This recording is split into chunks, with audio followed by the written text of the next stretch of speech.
बच्चों, इस वीडियो में हम लोग एनसीईआरटी के एक्सरसाइज 3.3 का लास्ट का 2 क्वेश्चन लगाएंगे।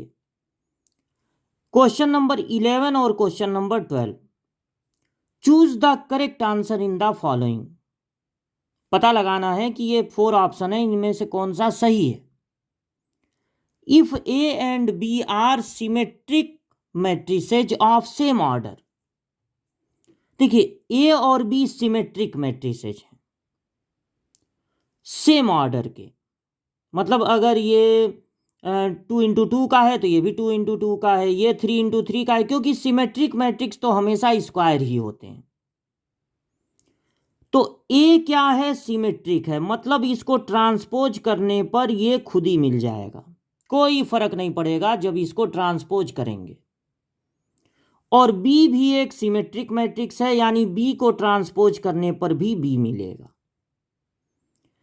ये क्वेश्चन में गिवन है कि ए सिमेट्रिक है, बी भी सिमेट्रिक है।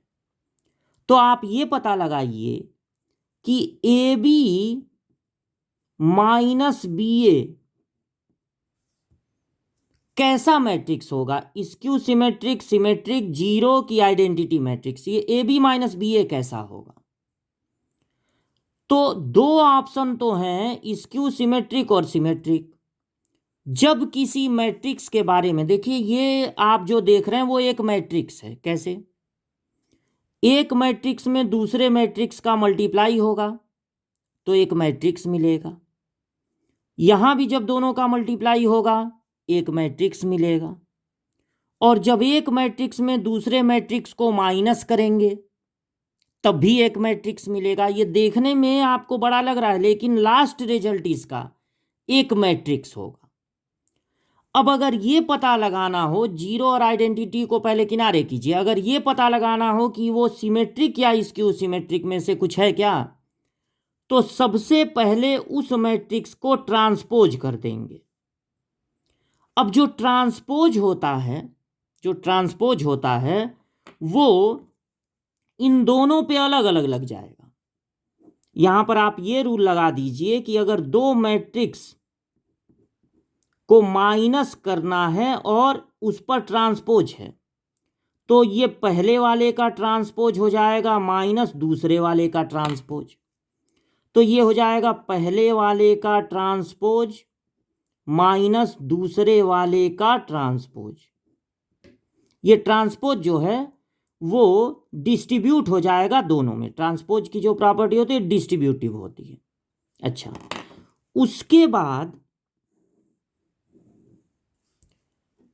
अगर 2 मैट्रिक्स का मल्टीप्लाई हो रहा हो और तब ट्रांसपोज लगा हो, तो अगर इस ट्रांसपोज को दोनों पे अलग अलग लेंगे तो दूसरे वाले का ट्रांसपोज पहले लिखेंगे और पहले वाले का ट्रांसपोज बाद में। यह भी एक फार्मूला होता है। तो जब मल्टीप्लाई पे ये डिस्ट्रीब्यूट होगा तो बी पहले आ जाएगा, ए बाद में। और ये देखिए, ए पहले आ जाएगा और बी बाद में। ठीक है ना? ये वाली प्रॉपर्टी लगेगी। अब आपको गिवन है कि बी ट्रांसपोज की जगह बी लिख सकते हैं, ए ट्रांसपोज की जगह ए ट्रांसपोज की जगह ए, बी ट्रांसपोज की जगह बी। कहां से चले थे? A B minus B A से, और कहां पहुंच गए? उल्टा हो गया, B A minus A B. तो अगर माइनस कॉमन ले लें तो फिर से हो जाएगा ए बी माइनस बी ए। यानी कि जब हम ए बी माइनस बी ए, जो एक सिंगल मैट्रिक्स है, लास्ट रिजल्ट एक सिंगल मैट्रिक्स होगा, उसको ट्रांसपोज किए तो मिला वही चीज लेकिन माइनस के साथ। तो इसका मतलब है कि A B minus B A is skew symmetric matrix. अगर किसी मैट्रिक्स को ट्रांसपोज करने पर वही मैट्रिक्स मिले लेकिन माइनस के साथ, तो वो होता है स्क्यू सिमेट्रिक मैट्रिक्स। यानी कि फर्स्ट वाला ऑप्शन सही है। स्क्यू सिमेट्रिक मैट्रिक्स पे आपको लगा देना है टिक। अब आते हैं क्वेश्चन नंबर 12 पे। क्वेश्चन नंबर 12 में भी 4 ऑप्शन दिए गए हैं, पता लगाना है कि कौन सा सही है। तो क्वेश्चन नंबर 12 में एक मैट्रिक्स है ए और A plus A dash equal to I है। अगर ए ये है तो ए का ट्रांसपोज क्या होगा? पहले रो को पहला कॉलम बना देंगे और दूसरे रो को दूसरा कॉलम, दूसरे रो को दूसरा कॉलम। ये होता है मैट्रिक्स को ट्रांसपोज करना।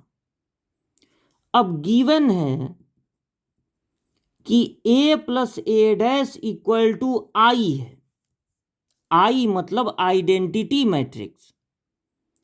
तो ए में अगर ए डैश को ऐड करें तो कॉस अल्फा ऐड होके हो जाएगा 2 cos alpha, minus sine alpha और प्लस साइन अल्फा ऐड होके 0, plus sine alpha minus sine alpha add होके 0, कॉस अल्फा हो जाएगा 2 कॉस अल्फा, ऐड कर रहे हैं ना इसलिए। चूंकि ये 2 इंटू 2 का मैट्रिक्स है, 2 रो 2 कॉलम, इसलिए आई भी 2 इंटू 2 का होगा। आई का मतलब होता है आइडेंटिटी मैट्रिक्स, यानी ऐसा स्क्वायर मैट्रिक्स जिसके प्रिंसिपल डायगोनल के सभी एलिमेंट 1 हों, बाकी एलिमेंट 0 हों। तो अगर आप इन दोनों को कंपेयर करें, दोनों साइड इक्वल हैं, तो 2 कॉस अल्फा की वैल्यू 1 है, देखिए दोनों जगह से, और 0 इक्वल टू 0 है। तो 2 कॉस अल्फा अगर 1 है तो कॉस अल्फा होगा 1/2। इधर कॉस है तो इधर भी कॉस लिखेंगे, तो 1/2 की जगह लिख सकते हैं कॉस 60 डिग्री, यानी π/3। अब दोनों तरफ से कॉस हट गया तो अल्फा बचा π/3, यानी अल्फा की वैल्यू π/3 होगी। बी ऑप्शन सही है, बी ऑप्शन लिख दिया जाएगा।